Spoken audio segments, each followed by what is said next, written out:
وہ لگتا ہے دو ہی لیا جائے پوری زندگی بھر، اور اس کے باوجود بھی ہم نہیں دے پا رہے ہیں، ہم فیل ہو جا رہے ہیں۔ تو قربان جاؤ امام حسین کے کندھے پر، قربان جاؤ امام حسین کے بوجھ اٹھانے والی چھمتا پر، کہ اللہ تبارک و تعالیٰ نے ان سے 5 امتحان صرف 3 ہی دن میں لے لیے۔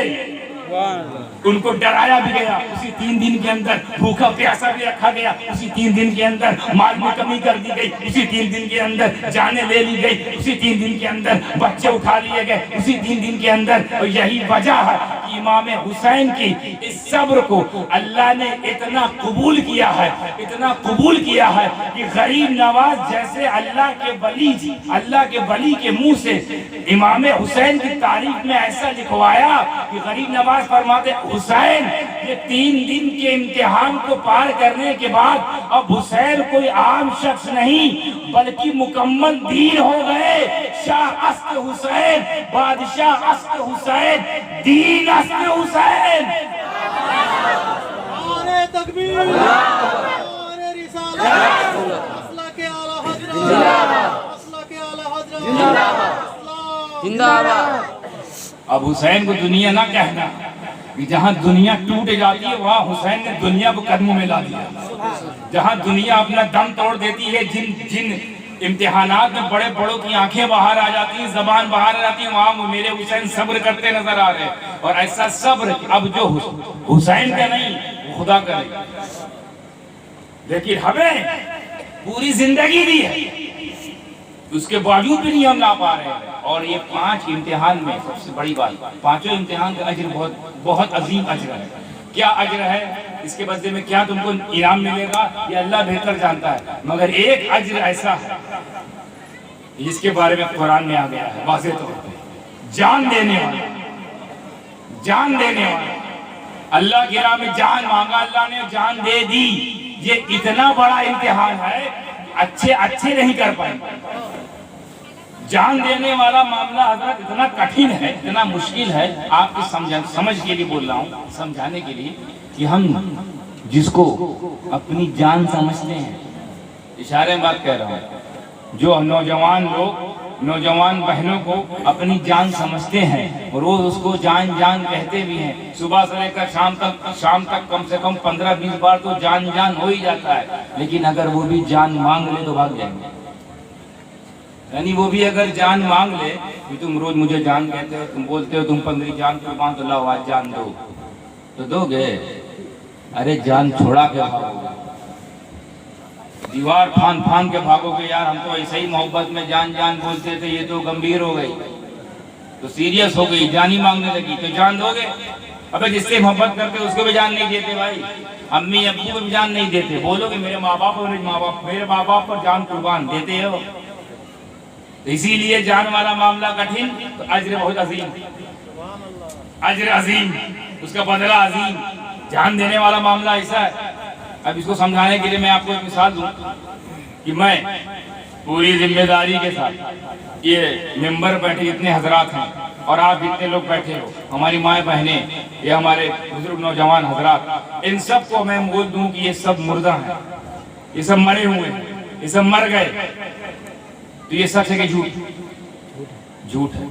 جھوٹ ہے کہ نہیں بھائی؟ آپ لوگ سانسیں سب چل رہی ہے، میری باتیں سن رہے ہو، مجھے دیکھ رہے ہو، ہماری ماں بہنیں پنکھے ایک دوسرے کو جھل رہی ہیں، زندہ ہے تبھی نا، یہ حضرت پانی پی رہے ہیں، زندہ ہے تبھی نا، ہم تو کہہ دیے مر گئے تو۔ وہ دیکھو لائیو چلا رہا ہے، وہ ویڈیو بنا رہا ہے، وہ مسکرا رہا ہے، وہ ٹانگ پھیلا بیٹھے ہوئے ہیں، اسی لیے بیٹھے ہیں کہ زندہ ہے۔ تو جب سب زندہ ہے تو سمدانی میں آپ نے کیسے بول دیا کہ مردہ ہے سب؟ کہاں اتنا بڑا جھوٹ بولا آپ نے؟ آپ ہوتے کون ہے بولنے والے؟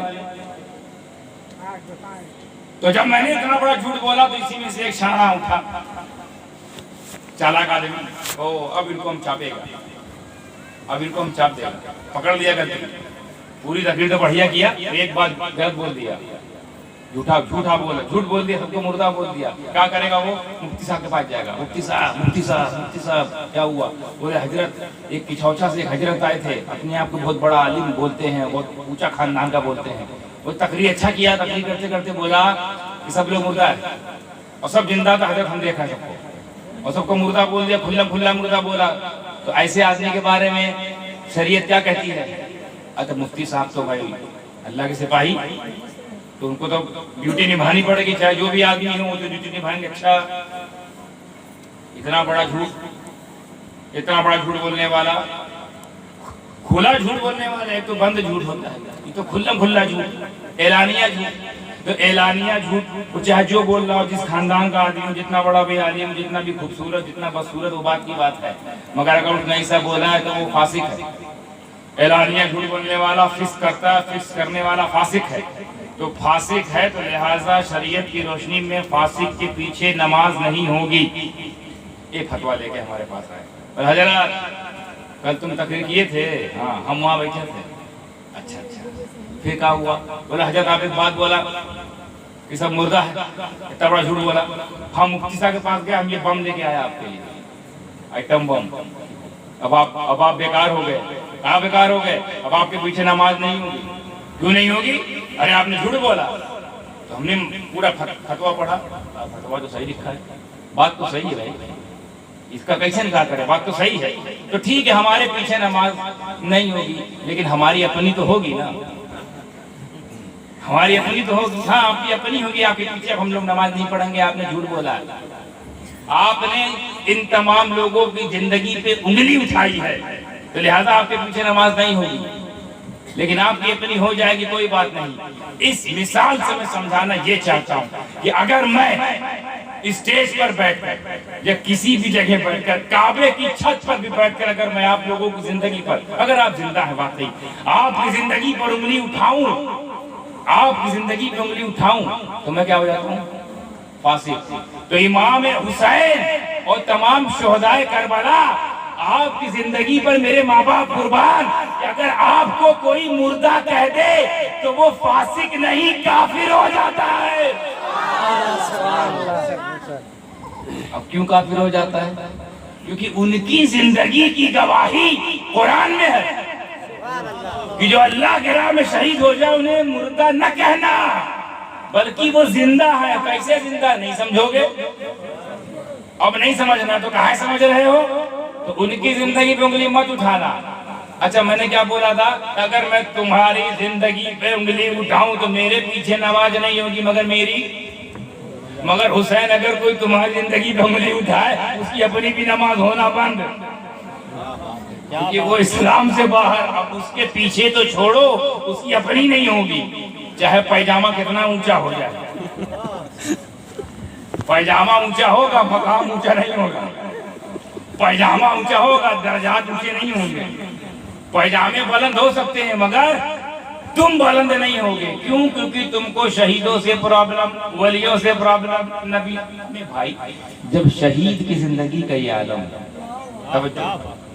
جب شہید یعنی نبی کے غلام ہی تو نبی پر شہید ہوتے ہیں نا، نبی کے غلام ہی تو نبی کے لیے جان دیتے ہیں نا۔ تو جب غلاموں کی زندگی کا یہ عالم، تو نبی کی زندگی کا عالم کیا ہو؟ ورنہ کتنا غضب ہو جائے کہ غلام زندہ ہے، آقا مر گئے، تو غلام تو اعلیٰ ہو جائے گا، غلام بڑا ہو جائے گا۔ تو کیا اللہ کو گوارا ہے کہ کوئی عام امتی نبی سے بڑا ہو جائے؟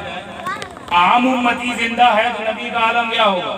اور یہ حرام خور کتابوں میں لکھتے ہیں نبی مر کے معاذ اللہ مٹی مل گئے، نبی آئے تھے چلے گئے، اب وہ کچھ نہیں دیکھتے، کچھ نہیں سنتے، یہ ان کا ماننا ہے۔ اور اللہ کہتا ہے نبی تو چھوڑو یار، نبی کے غلاموں پہ، نبی کے غلام جو نبی پہ قربان ہو جاتے ہیں، جب میں ان کو زندہ رکھتا ہوں، اور صرف زندہ نہیں رکھتا ہوں، ایک جگہ فرماتا ہے بَلَا تَحْسَبَنَّ الَّذِينَ قُتِلُوا فِي سَبِيلِ اللَّهِ أَمْوَاتٌ بَلْ أَحْيَاءٌ عِندَ رَبِّهِمْ يُرْزَقُونَ۔ لو ایک قدم آگے اور ٹینشن میں آ جاؤ تم لوگ، ہم لوگ تو خوش ہیں، وہ لوگ ٹینشن میں آ جائیں گے۔ اللہ فرماتے صرف کہنا منع نہیں ہے کہ تم یہ سوچو کہہ نہیں سکتے، مردہ ہے مگر کہہ نہیں سکتے، مر گئے مگر کہہ نہیں سکتے۔ سوچ تو سکتے ہیں کہ مر گئے، سوچنا بھی نہیں۔ وَلَا تَحْسَبَنَّ الَّذِينَ، گمان بھی نہ کرنا، سوچنا بھی مت، سوچنا بھی مت۔ کیا نہیں سوچنا ہے؟ کہ وہ لوگ جو اللہ کی راہ میں شہید ہو گئے ان کو مردہ کہا جائے، سوچنا بھی مت، بلکہ وہ زندہ ہیں۔ یہاں تک بات ٹھیک ہے، اب آگے ٹینشن والی بات ان کے لیے کیا ہے جو سمجھنے کی کوشش کرتے ہیں زندگی۔ بل احیاء عند ربهم يرزقون، بلکہ وہ زندہ ہے اور اپنے رب کی طرف سے رزق بھی پاتے ہیں۔ اب تمہارے لیے پھر ٹینشن، یہ رزق پاتے ہیں تو